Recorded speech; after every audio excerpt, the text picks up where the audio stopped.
Dear students, let's read the second topic of this chapter, that is useful role of bacteria in medicine. So bacteria are very useful in the field of medicine for the production of antibiotics, serum and vaccine. So let's learn one by one what are these. First is antibiotics. Antibiotics is a chemical substance produced by living organisms which can stop the growth of some disease producing bacteria and fungi. So what does it mean? It is a chemical substance which is produced by the living organism, and that chemical substance stop the growth of the germs, that is bacteria and fungi. You know that when you are infected, doctor prescribe a certain antibiotics for that particular infection. So common antibiotics are streptomycin, chloromycetin, tetracycline and penicillin. And penicillin was the first antibiotic which was discovered by Alexander Fleming in 1929, and it was discovered from a fungus, not from bacterium. Okay. How it was discovered? It was a chance discovery. Alexander Fleming was performing an experiment and he was growing bacteria in a culture, that is he was growing bacteria in a petri dish, and while the bacteria were grown, he found that these bacteria were accidentally killed, or it was destroyed by accidental contamination of a fungus, that is Penicillium notatum. Due to due to the contamination of this fungus, these bacteria are dying. And later on he discovered that this mold produces a substance which suppresses the growth of these bacteria, and later on this substance was called penicillin, the first antibiotic which was discovered from fungus, not from bacterium. So let's learn about the second antibiotic. Second antibiotic was discovered by Salman Weizmann, and second antibiotic was streptomycin, which was discovered from bacterium, that is Streptomyces griseus. Next is this table. You have to learn the names of these antibiotics and what are the disease for which these antibiotics are used. First is penicillin, which and the first it was discovered by Penicillium notatum. Later on the source organism was Penicillium chrysogenum, and the disease for which it is used, that is tetanus and diphtheria. Streptomycin, the source organism Streptomyces griseus, and it was used for a disease tuberculosis. Third one is chlorotetracycline for typhoid and erythromycin for rickettsial fever. Right. Criteria for a good antibiotic. What are the criteria? What should be the criteria for the good antibiotic? This question is very important for 1 or 2 marks. This question can come, write any 2 points for a good antibiotic. First point is it should be able to kill a variety of disease producing microorganism. Means it should be able to kill variety of microorganism, variety of pathogens. Means it should have the broad spectrum, okay, ability to kill variety of microorganism. Second one, it should not produce undesirable side effect, because if antibiotic will produce undesirable side effects, that antibiotic should not be accepted. And third, it should not kill normal bacteria of the host. Means it should not be able to kill the good bacteria of the host, because some of the bacteria are very good for our body. So these antibiotics should not kill the normal bacteria of the host. What are the other uses of antibiotics? As food preservatives, especially for fresh meat and fish. So to preserve the meat and fish, antibiotics are used. Second, for treating the animal feed. Before giving the animal feed to the animals, that animal feed should be free from the germs. So in that case antibiotics are used. Third, for controlling the plant pathogens. there are so many pathogens which can damage the plants. So for treating the plant pathogens, antibiotics are used. Fourth one, kills disease causing harmful microorganisms. So this is all about antibiotic. Next topic is serum. Bacteria are very useful in the production of the serum. Now question is, what is serum? Serum is actually the blood plasma from which fibrinogen has been removed. As you know that your blood contains two components, that is cells and the plasma. So plasma part, the liquid part of the blood, is called plasma, and in this plasma fibrinogen, there is a protein, that is fibrinogen, is dissolved in it. Okay, when you separate fibrinogen protein from the plasma, the liquid that is left, that is called the serum. Okay, what is serum? It is a plasma from which protein fibrinogen has been removed, and this serum contains numerous chemical substances called the antibodies and the antitoxins. So many terms you will come across here: antitoxins, antibodies, toxins. So learn all these definitions. Toxins. What are toxins? Toxins are the poisonous substances or the proteins which are released by the pathogenic bacteria during their growth or on their breakdown after they die. So what happens? Toxins are produced by the bacteria. When any bacteria will enter in your body, they will release the toxin.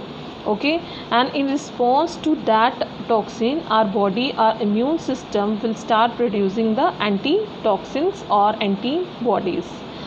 So this is all about the toxin and antitoxins. So how the serum is prepared? Serum contains antitoxins.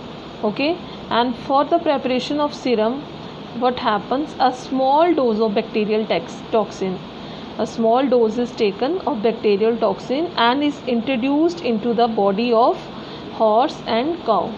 So when toxin is made to introduced into the body of horse and cow, what happen in their body? In response to this bacterial toxin, their body will start releasing the antitoxins to neutralize the effect of the bacterial toxin, right?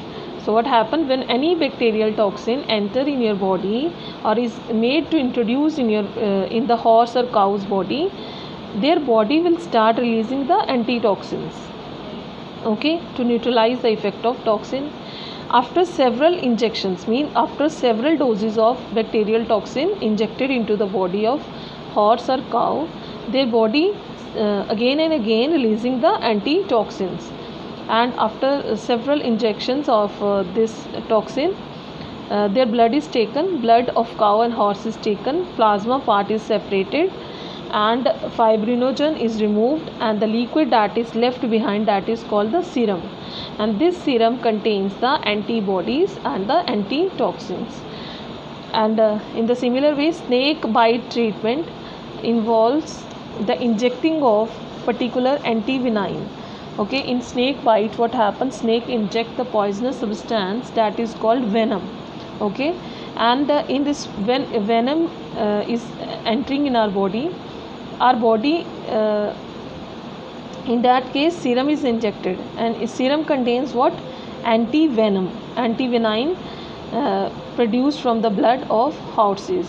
In that case, when snake is bitten, antivenom is given, okay, to neutralize the effect of venom. Okay, then next is genetic engineering. Genetic engineering is further branch of biology, in which what happened in genetic engineering has made the insertion of, means introduction of human genes in certain bacteria, that is E. coli. So due to this branch, genetic engineers, due to this branch of science, what happens? Human genes can easily injected into the body, into the bacterial cell, that is E. coli. E. coli is the name of bacteria. So these bacterial cultures grow very rapidly, and when this bacteria will grow rapidly, the gene which is inserted into the body of bacteria will also multiply, and the particular gene, and if that gene will produce particular substance, that substance will also produced in large amount, and later on it is extracted from these bacteria.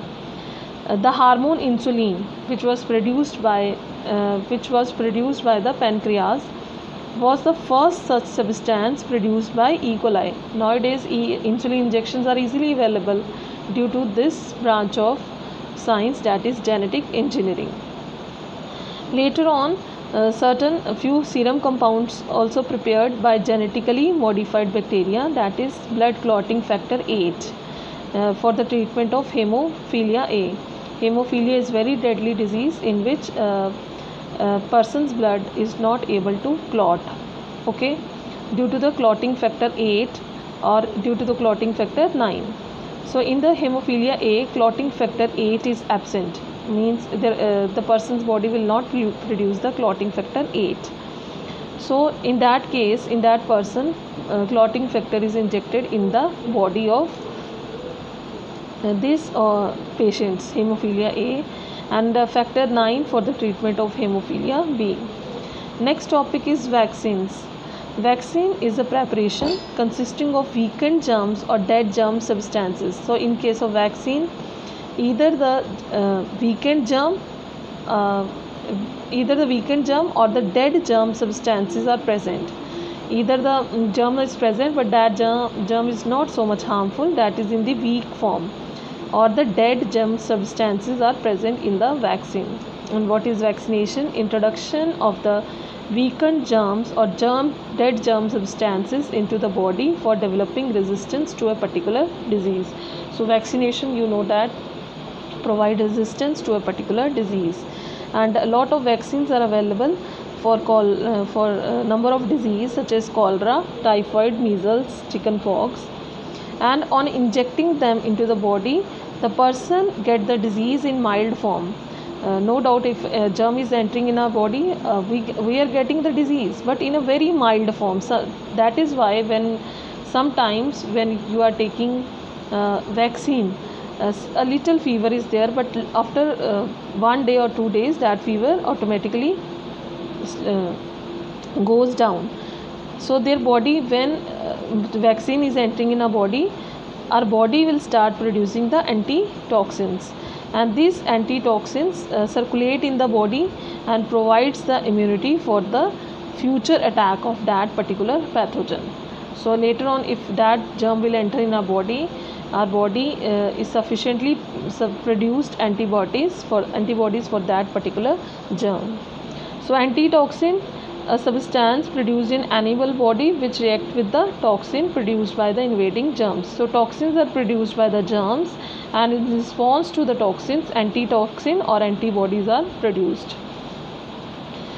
So in vaccine, two kinds of this are used: killed bacteria or living weakened bacteria are used. So in case of TAB vaccine, which is used for typhoid, killed bacteria are used, and in case of BCG vaccine, which is used for tuberculosis, the bacteria are used, but that bacteria are weakened form, not active form. Last, a little topic is left, that is toxoid. Toxoid are actually the toxins, but they are the inactivated toxins. They are not the activated toxins, they are the inactivated toxins of the particular bacteria, which can stimulate the production of respective antibodies. So this is all about this topic. So till then, just read this chapter. Thank you. May God bless you.